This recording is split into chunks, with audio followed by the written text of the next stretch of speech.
mientras va llegando la gente, que veo que algunas personas están afuera, vamos a empezar este segundo tema con una canción que se llama Nadie te ama como yo. Póngase de pie.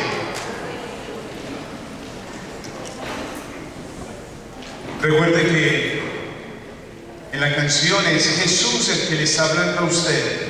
Todo lo que yo voy cantando es Jesús el que ha derramado en medio de nosotros. Gracias, Jesús, por haber nacido entre nosotros. Que la gloria sea siempre para ti, Señor. Por habernos amado,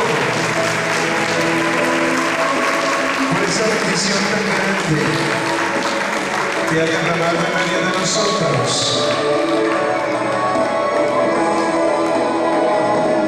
Ahora pidamos al Señor en este segundo tema que derrame una bendición muy grande. Cuando estaba afuera, muchos de ustedes me contaban sus tristezas, enfermedades, preocupaciones. Cuando uno vive en tinieblas y no busca la luz, contagia a los que están al lado. Por eso dice un dicho que cuando una manzana podrida está junto a las buenas, las daña todas. Ustedes, como buenos católicos y como buenos cristianos, van a hacer la diferencia en un mundo lleno de sombras, en un mundo lleno de oscuridad, en un mundo lleno de muerte. Pero nos vamos a dejar contagiar de esa presencia, de esa luz, de ese Jesús que ha nacido, que quiere nacer. Y le vamos a pedir al Señor en el día de hoy que mis hermanos, compañeros de trabajo, familiares, amigos, de pronto su pareja, sus hijos o su esposo o cualquier persona que sea obstáculo para su realización espiritual, usted se llene tanto hoy que nada lo pueda dañar, que nada lo pueda contagiar, que cuando llegue el enemigo, la maldad de este mundo, delante de Jesús, dice San Pablo, que toda rodilla se doble en el cielo, en la tierra, y que toda lengua proclame que Jesucristo es el único Dios para la gloria de Dios Padre. Por eso nosotros en el día de hoy vamos a ser como San Pablo y le vamos a pedir al Señor que nos tumbe del caballo, de la arrogancia, del vicio, de la maldad, del pecado que hay entre nosotros y de las tinieblas en las cuales estábamos envueltos, para que hoy nos llenemos de su luz y de su gracia en este Adviento, preparación para la Navidad. Por eso que todo esto el Señor lo reciba, lo recoja, y que cada uno de nosotros hoy, este día, cambie nuestra vida y hoy hagamos la diferencia en nuestra iglesia, así sea. Sentémonos. Ustedes saben que hay muchas enfermedades que contagian la vida de nosotros. Yo sufría gastritis, después se me convirtió en una úlcera, después me dio cálculos a la vesícula, me operaron y me dio pancreatitis. Una enfermedad desencadena la otra muchas veces cuando por cualquier motivo se presenta crisis en el momento. En el momento en el que su cuerpo no resiste o está muy frágil por cualquier motivo. Eso lo sufrí yo. Pero hay una enfermedad espiritual que mucha gente no conoce y que ustedes hoy la van a conocer, sobre todo ustedes los que son predicadores, o ustedes los que están en los grupos, o ustedes los que han sido invitados hoy, en el día de hoy. Esa enfermedad se llama oligofrenia. Padre, ¿cómo? Se llama oligofrenia. ¿Qué es la oligofrenia? No es esquizofrenia. Se llama oligofrenia. La oligofrenia es el déficit en la fe de una persona. O sea que la oligofrenia es la falta de fe de muchas de las personas. El Señor, cuando Pedro se le aparece Jesús en el agua y pensó que era un fantasma. Pedro le dice: ¿quién eres tú? Yo soy Jesús. Y le dice: si tú eres Jesús, mándame caminar sobre el agua. Y Pedro empezó a caminar, pero el viento, el oleaje, cuando Pedro empezó a caminar, sintió miedo y se empezó a hundir. Y le levantó la mano y le dice Pedro a Jesús: Señor, sálvame. Y Jesús le dice en griego: oligopistos, que significa hombre de poca fe, ¿por qué has dudado? Y esa es la vida de nosotros. Por eso se llama oligofrenia, hombres de poca fe, del déficit en la fe. Muchos de nosotros nos falta el convencimiento de lo que creemos.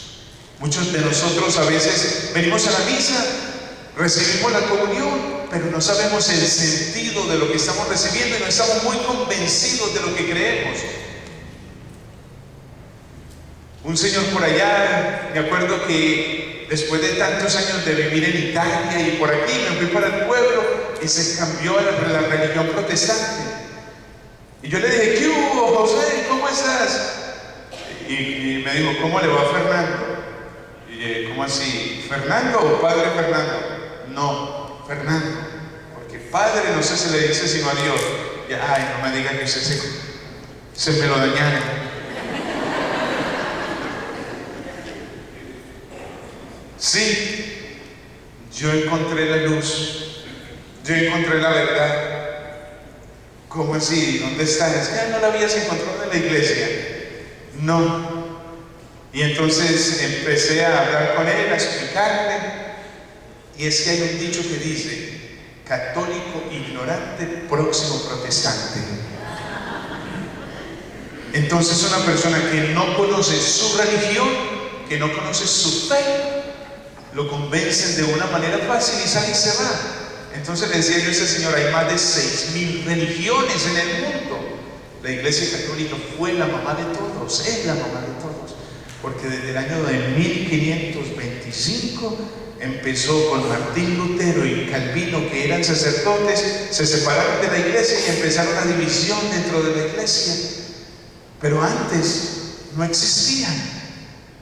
Por eso recuerden, usted para vivir en la luz tiene que ser convencido de lo que tiene. Pero el Señor, en todos los momentos de la historia, a través de toda la Biblia, han habido conversiones. Y hay algo muy importante, y es para que lo sepan. Cuando una persona tiene cáncer, o cuando una persona tiene diabetes, o cuando una persona sufre de cualquier motivo, por cualquier enfermedad, una de las cosas que le ayuda a una persona para sanarse es convertirse a Dios. Porque cuando usted condiciona la fe a un milagro, entonces usted no está convencido de lo que cree. Porque entonces le dice: Señor, si sanas a mi hija, voy a ir de rodillas al santuario de la Virgen de Guadalupe. Y su hija no fue sanada y nunca fue al santuario. Entonces, cuando usted condiciona la fe a un milagro, entonces usted no está convencido de lo que profesa. Y hoy le vamos a pedir al Señor una bendición muy especial. Le voy a decir: Señor, ayúdame a conocerte para que mi fe no dependa de las circunstancias externas. Por ejemplo, sacerdotes que se retiran por cualquier motivo, sacerdotes o religiosos o cualquier persona que comete un error en la iglesia, y la gente ya dice: ah, yo me voy a retirar porque mire la iglesia. No, escuchen, usted, su fe no es puesta en un nombre. La fe de una persona es puesta única y exclusivamente en Jesús nuestro Señor. Amén. Y nada, ni nadie, usted, que porque diga que el padre, que aquella monja, que aquel... No, en la iglesia hay millones de sacerdotes. La mayoría siempre tratamos de dar la gloria al Señor, predicar el evangelio por todo el mundo, trabajar por el bien de todos los más necesitados, y que porque alguna persona cometió un error eso no significa. No, Señor, no se deje engañar, tampoco se deje confundir. Usted tiene que seguir la luz de Cristo y no tiene que seguir la humanidad de una persona. Y por eso hoy le vamos a pedir al Señor esa bendición y esa gracia para que yo tenga muy enfocada mi fe. Oligopistos, hombre de poca fe, ¿por qué has dudado? Ustedes no duden en que la iglesia es santa, porque santo es su fundador. No duden que la iglesia es universal, porque Él mandó a predicar el evangelio por todo el mundo.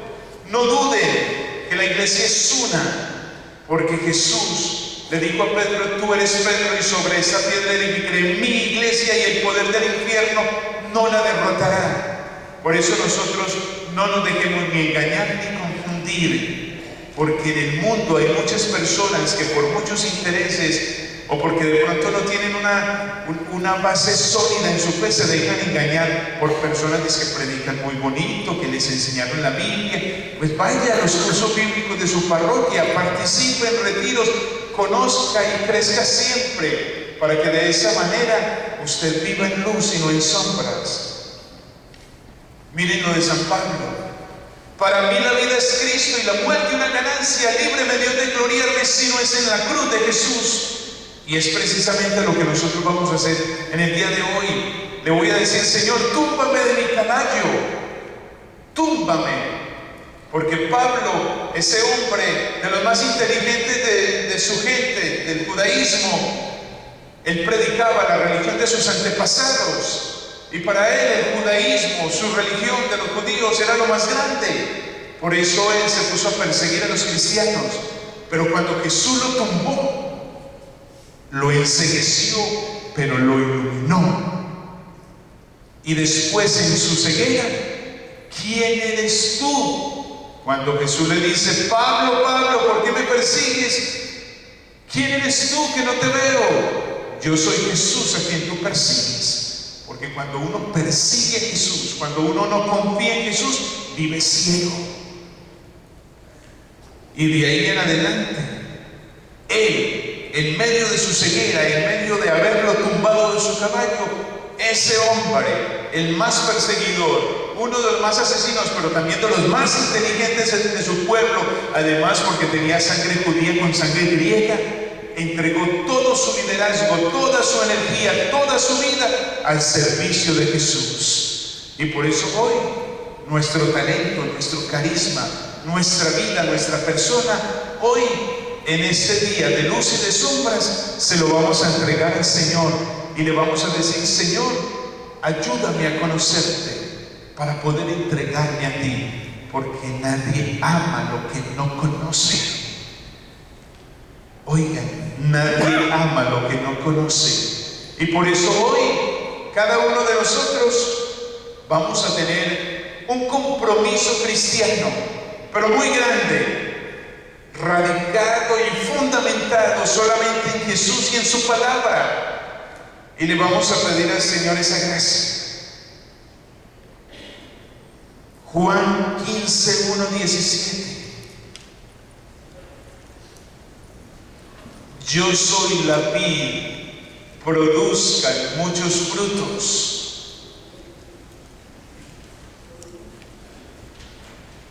Yo soy la vid verdadera y mi Padre es el viñador. Todo sarmiento que en mí no da fruto lo corta, y todo lo que da fruto lo limpia para que dé más fruto. Vosotros estáis ya limpios gracias a la palabra que os he anunciado. Permaneced en mí como yo en vosotros. Lo mismo que el sarmiento no puede dar fruto por sí mismo si no permanece en la vid, así tampoco vosotros si no permanecéis en mí. Yo soy la vid, vosotros los sarmientos. El que permanece en mí y yo en él, ese da mucho fruto, porque separados de mí no podéis hacer nada. Si alguno no permanece en mí, es arrojado fuera. Si permanecéis en mí y mis palabras permanecen en vosotros, pedid lo que queráis y lo conseguiréis. La gloria de mi Padre está en que deis mucho fruto y seáis mis discípulos. Cuando diga palabra del Señor, van a responder: gloria a ti, Señor Jesús. Palabra del Señor. Gloria a ti, Señor Jesús. Escuchen: permaneced en mí para que deis mucho fruto. Cuando se siembra una flor, cuando le echa agua, siempre quiere ver esa flor hermosa. Cuando siembras un árbol, quieres recoger frutos. Cuando tienes un hijo o una hija, quieres que ese niño y esa niña crezca derecho. Pero recuerden, familias que no tienen a Dios en sus corazones viven en sombras.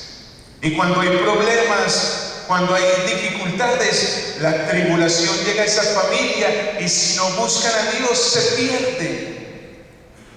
Yo conozco muchas familias a lo largo de mi sacerdocio, y todas esas familias, cuando son familias de fe y de oración, son familias muy prósperas, y son familias que viven la felicidad, porque la gracia de Jesús está con ellos. Pero cuando Jesús es ausente de la conciencia del hombre, empieza la guerra. Cuando Jesús es ausente de la conciencia y del corazón del hombre, empiezan los fracasos. Cuando Jesús no está en su corazón y en su vida, empieza el desengaño, la frustración, y muchas veces llega tanta tribulación a su vida que usted se deprime. Como una señora, hace muchos años, cuando yo grabé mi CD de sanación,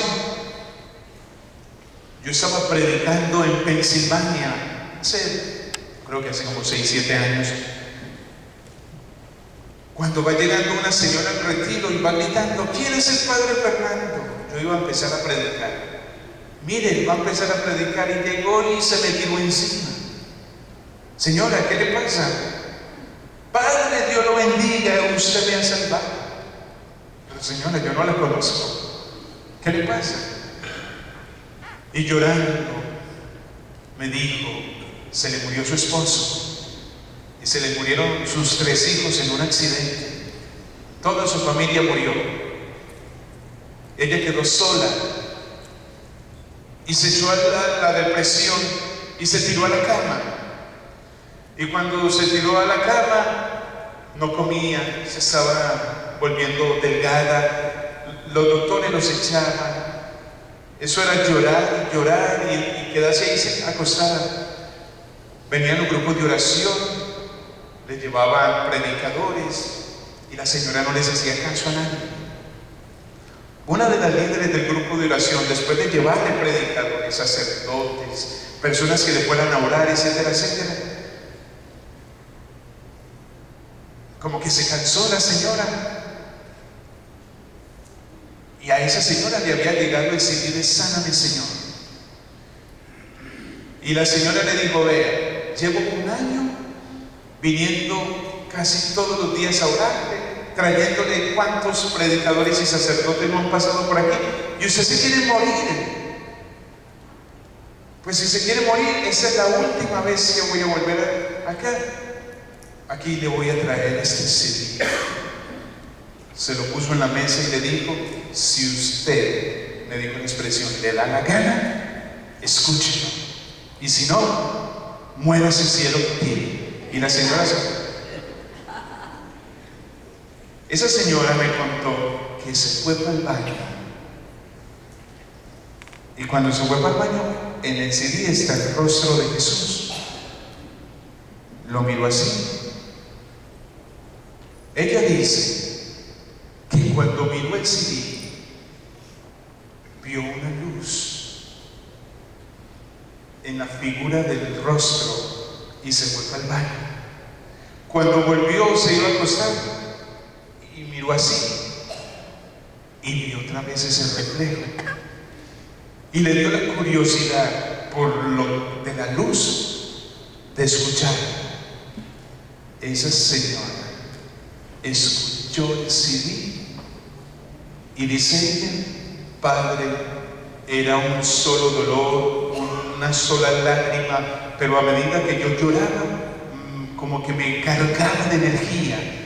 como que mi vida ya estaba teniendo sentido, y de ahí en adelante terminó el CD.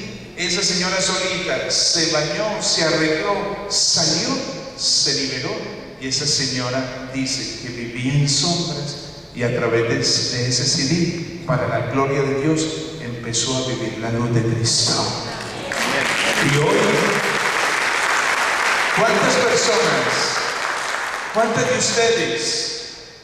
de ustedes, por una tentación, por un vicio, por un pecado, muchas veces nosotros le damos más importancia a un problema, le damos más importancia a una persona que nos ha producido desdicha, desesperación, tristeza, y muchos de nosotros nos echamos a morir y nos alejamos de Dios? Por eso dice Jesús en San Juan: el que quiera producir fruto tiene que permanecer en mí.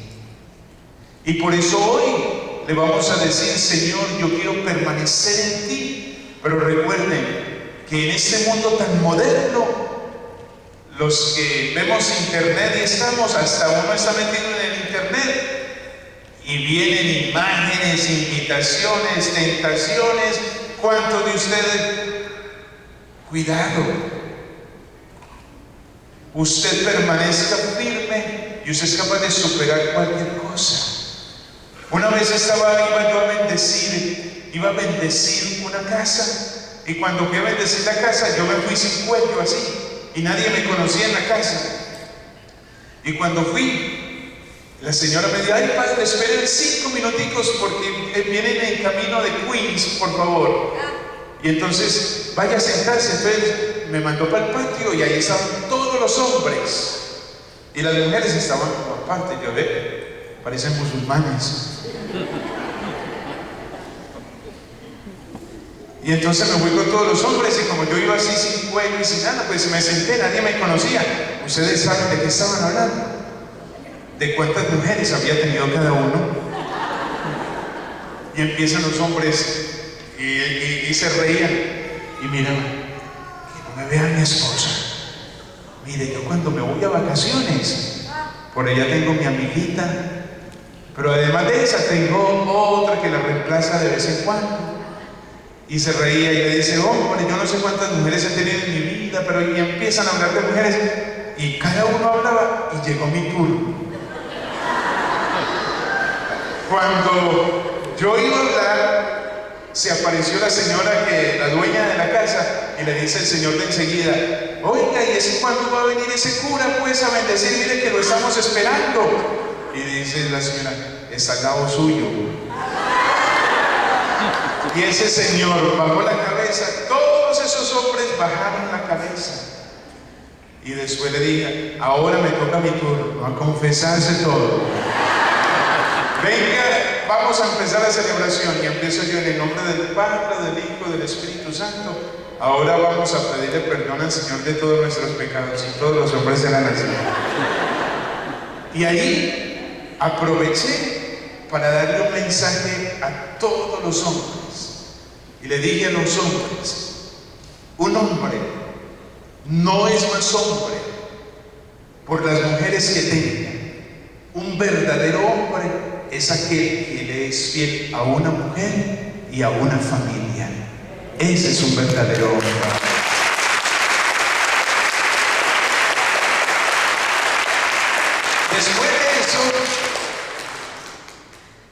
Después de eso, todos esos hombres, yo con mucho cariño los invité a mi parroquia, y la mayoría ya está yendo a mi parroquia, porque uno tiene que aprovechar cada momento.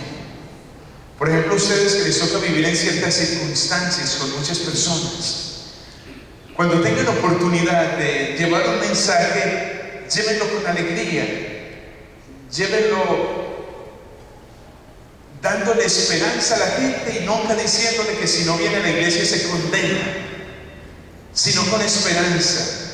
Porque el Señor no quiere la muerte del pecador, sino que cambie de conducta y viva. Y para Dios hay más alegría en el cielo por un pecador que se convierta que por miles de personas que no necesitan convertirse. Por eso yo los invito a ustedes para que sean luz en medio de las sombras y del pecado de este mundo y de la maldad de este mundo. Y de esa manera ustedes permanecerán en Cristo.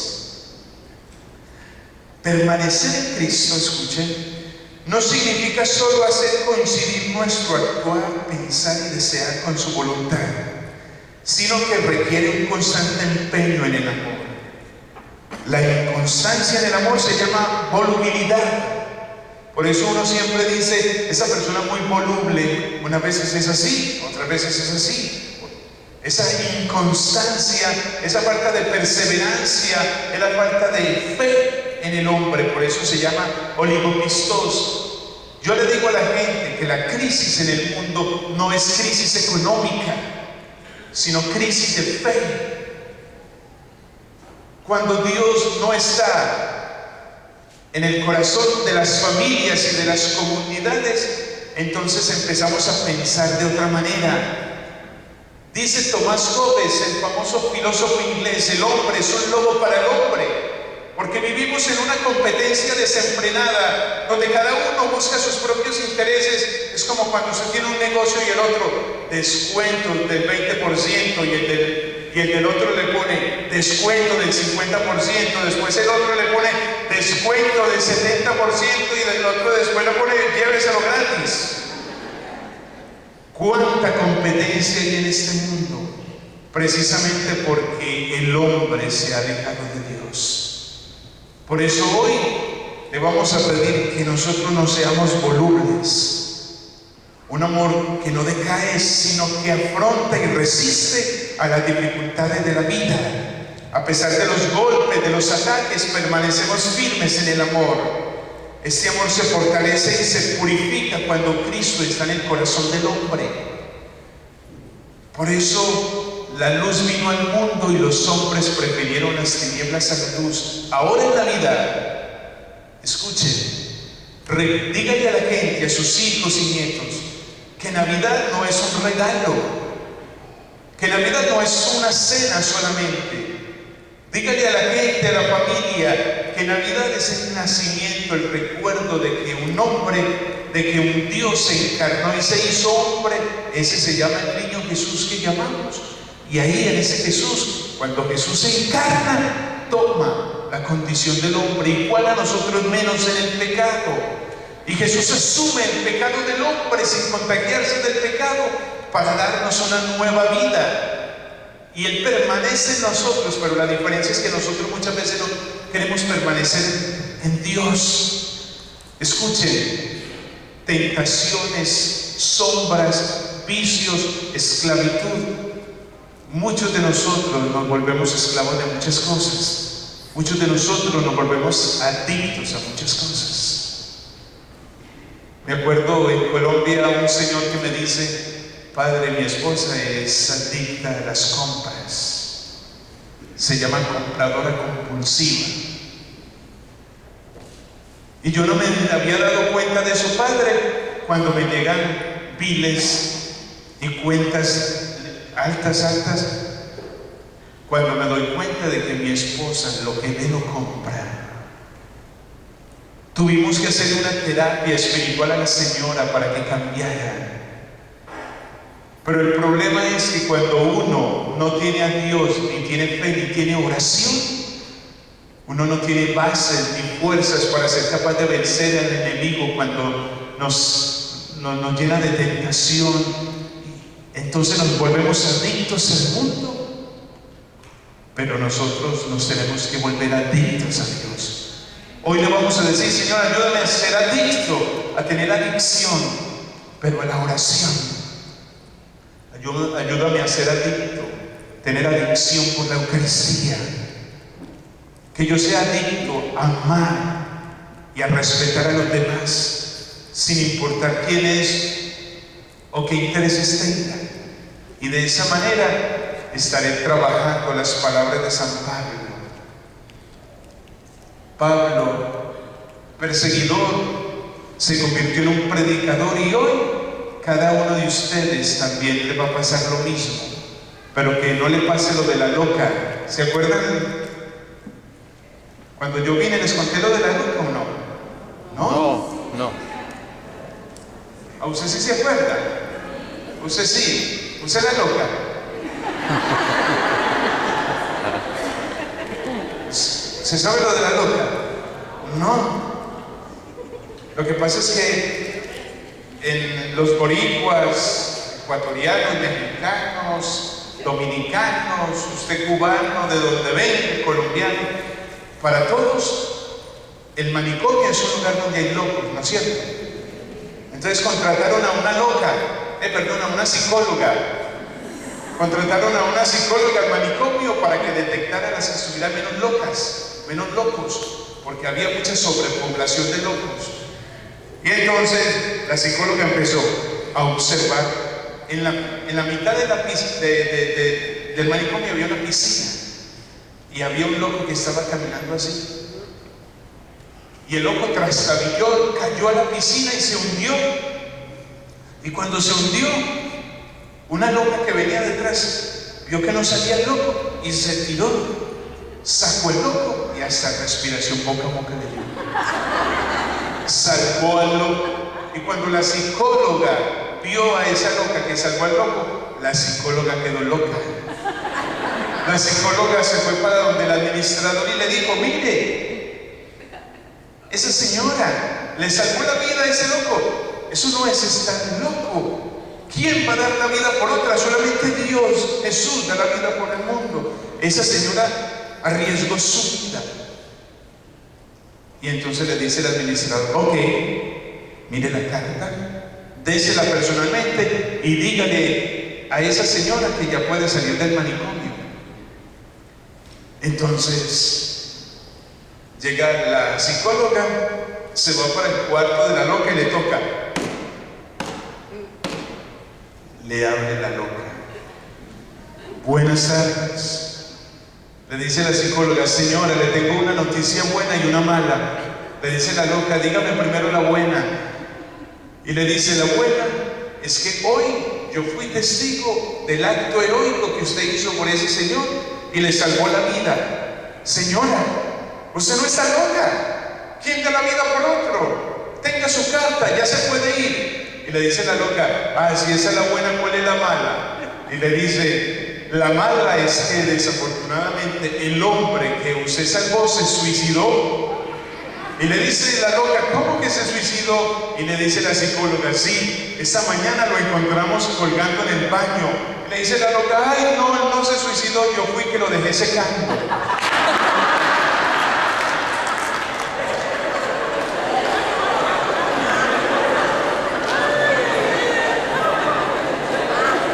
¿Cuántos de ustedes? Mírela.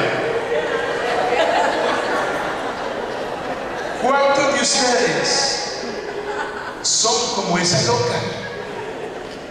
Aparentamos una cosa para Dios y otra para el mundo. Por eso la doble moral es uno de los grandes problemas en la vida de los hombres. Queridos amigos, hoy le vamos a pedir al Señor una cosa: 4 vicios fundamentales para que no haya sombras en el mundo. Escuchen: 4 vicios fundamentales para que no haya sombras en el mundo. Eso para el mundo, pero es para cada uno de nosotros. Y hoy le vamos a pedir al Señor que esos 4 vicios fundamentales, cada uno de nosotros nos ayude a liberarnos. ¿Cuál es el primero? La incoherencia. Yo soy incoherente porque no cumplo lo que digo. Las palabras no son interpretación de las acciones. Entonces, ese hombre habla mucho, dice el Señor a los fariseos, hipócritas y maestros de la ley: no los sigan. Ellos sus filacterias las alargan, tienen sus primeros puestos. No los sigan a ellos, porque ellos lo que dicen no lo hacen. Ese es el problema de los cristianos. Decimos que amamos a Dios, que creemos en la iglesia, pero muchas veces no cumplimos los mandamientos. Eso es incoherencia. Y hoy le voy a pedir, Señor, ayúdame a tener coherencia, para que yo sea auténtico en mis palabras, pensamientos y acciones, y yo sea coherente, para que, recuerden, si usted es cristiano, que se le note, pero que se le note en todo el sentido de la plenitud de la palabra. El otro es la doble moral, el otro vicio que tiene el mundo. Muchas veces nosotros tenemos una doble moral porque escondemos o tratamos de esconder mis defectos, mis vicios, mis errores, y por satisfacer los bajos instintos, muchas veces por los vicios, vivo una doble moral. Y esa es la doble moral que vive el mundo y que vive mucha gente, y por eso esos son los que viven en sombras, aparentando vivir en la luz. Como aquel niño que se encuentra con el papá, en el parque, un domingo en la plaza, allá donde yo trabajaba, y el niño iba con un balón de fútbol y se encontró con el papá. Le dije: niño, venga, ¿usted para dónde va, mi hijo? Se me está saliendo lo paisa. ¿Usted para dónde va? ¿Usted para dónde va? Papi, voy a jugar un partido de fútbol. Mire, van a ser las 11, hay misa. Papi, hoy no voy a ir porque tengo un partido de fútbol. No, señor, usted se me va para misa porque hoy hay que ir a misa y hoy es domingo. Pero papi, es un partido muy importante, no me importa. Hoy es domingo y es obligación ir a misa. Y le dice el niño: papi, si es obligación, ¿usted por qué no va? Los papás que nos dan ejemplo de fe. Papás y amigos, el ejemplo arrastra.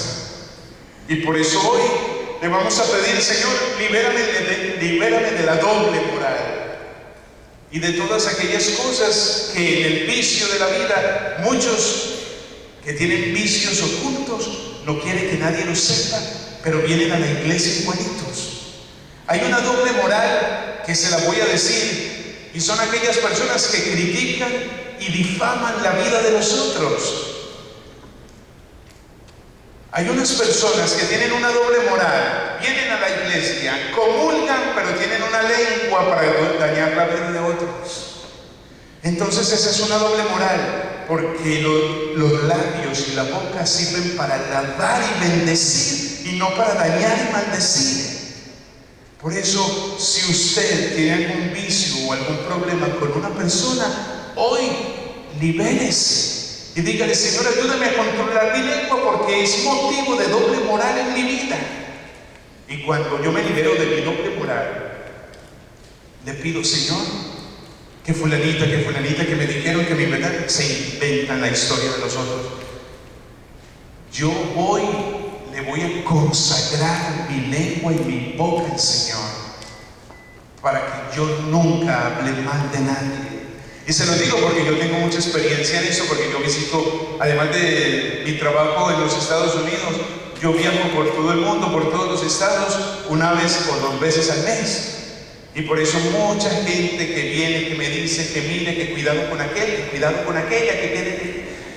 Y eso es una cosa impresionante. Y por eso yo le digo: qué doble moral. Estamos trabajando para lo mismo y nos estamos haciendo la guerra de la misma manera. Por eso hoy yo los invito para que trabajemos para la gloria de Dios y no para que nos alaben los hombres. Y de esa manera, esa doble moral seguirá. Y seremos hombres y mujeres de una sola pieza. Para mí la vida es Cristo y morir para Él es una ganancia. Líbreme, Dios, de gloriarme, porque la gloria es solamente para Él. Como muchas personas que cuando yo fui sanado, de todas partes de los Estados Unidos me llamaban para contar mi testimonio de sanación. Y la gente a veces se pone a endiosar a los predicadores y sacerdotes. No, nosotros somos instrumentos de Dios. Y solamente cuando Dios nos da talentos, si usted sabe que una persona es talentosa, dele gloria a Dios por ese instrumento. Si usted sabe que una persona tiene su carisma, déle gloria a Dios. Si una persona tiene más talento, más carisma que usted, no la envidie. Como hace poquito estuve en el Ecuador.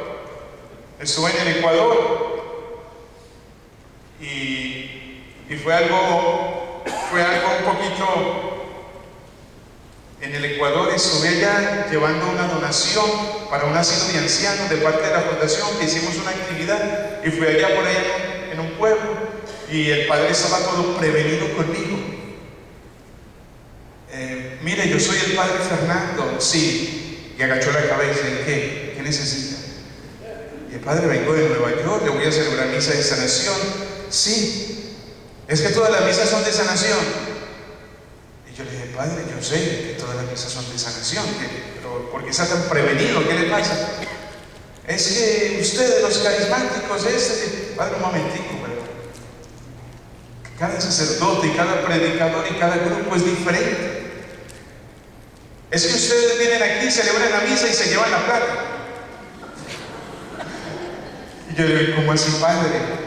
Ay, que por aquí han pasado sacerdotes y se llevan la colecta de la misa. No, padre, yo vengo a ayudarle, todo es para ustedes. Antes venimos a traerle $10,000 al asilo de ancianos. Estamos para ayudar. Y esa mentalidad, inclusive dentro de los celos pastorales que se llaman, de muchos de nosotros, hay que orar mucho cuando ustedes se encuentren. Seguramente ustedes van a encontrar hasta nosotros mismos sacerdotes que no los dejamos crecer en sus grupos. Pero cuando los encuentren, no los critiquen. Sigan adelante, luchando y perseverando en esa fe. Porque ustedes están trabajando para la gloria de Dios y no para alabar a los hombres. Cuando terminé, la misa era a las 7. La misa de sanación era a las 7, a las 4 de la tarde ya iba más de la mitad de la iglesia llena. A las 5 la iglesia ya estaba llena y faltaban 2 horas.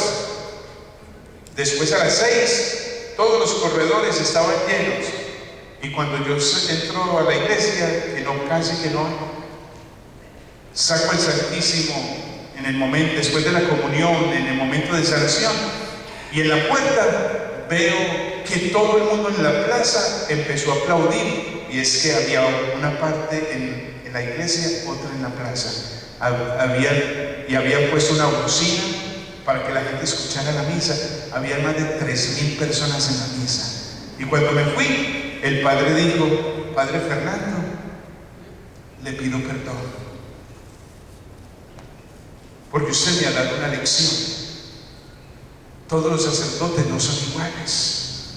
De pronto habrán algunas personas que abusan, pero tengo una envidia de la sana, porque a usted no lo conocía y mire cómo me tiene en la iglesia. Ni siquiera cuando viene el obispo ni en Semana Santa. Por eso le pido que me perdone. Y en la humildad del sacerdote, yo también le digo a la gente, en sus grupos, pídanse perdón. En su familia, pidan perdón. Porque una de las formas de vivir en sombras, una de las formas de vivir en la oscuridad, es cuando hay envidia, cuando hay maldad, cuando queremos vengarnos de la traición del otro, cuando queremos por cualquier motivo desedificar la vida del otro y hacerlo quedar mal. Y hoy recuerde que para poder vivir en la luz de Cristo tenemos que perdonar.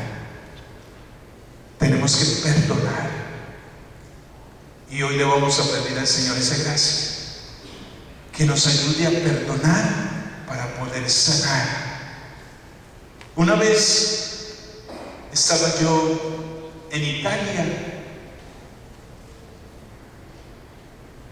y cuando yo cuento el testimonio de mi sanación, que me sané de pancreatitis, esa era mi primera misa en italiano, después de haber sido sanado, ya hace 13 años.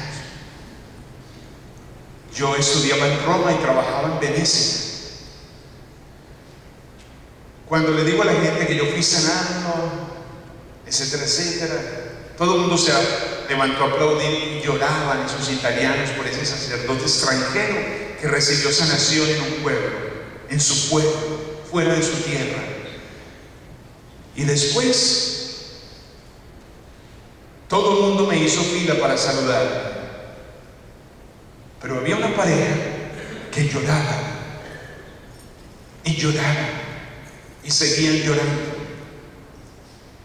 Y yo le dije, vengan, ¿cuál es el motivo de sus lágrimas?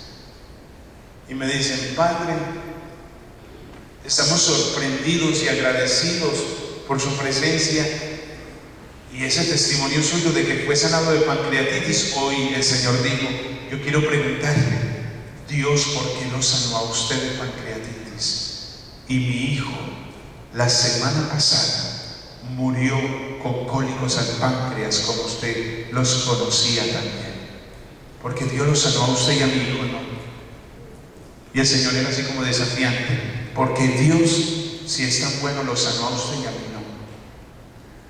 Y yo le dije, venga, siéntese un momentico.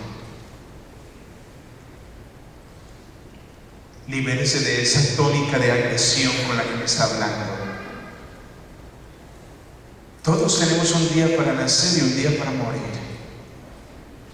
Nadie sabe ni el día ni la hora. ¿Usted dónde vive? Al frente de la iglesia, en esa casa de 3 pisos. En esa mansión. Entonces yo le quiero preguntar a usted y me va a responder, ¿usted por qué vive en una mansión y por qué hay gente que no tiene dónde vivir? Eso no se lo ha preguntado. ¿Por qué? Porque usted vive bien.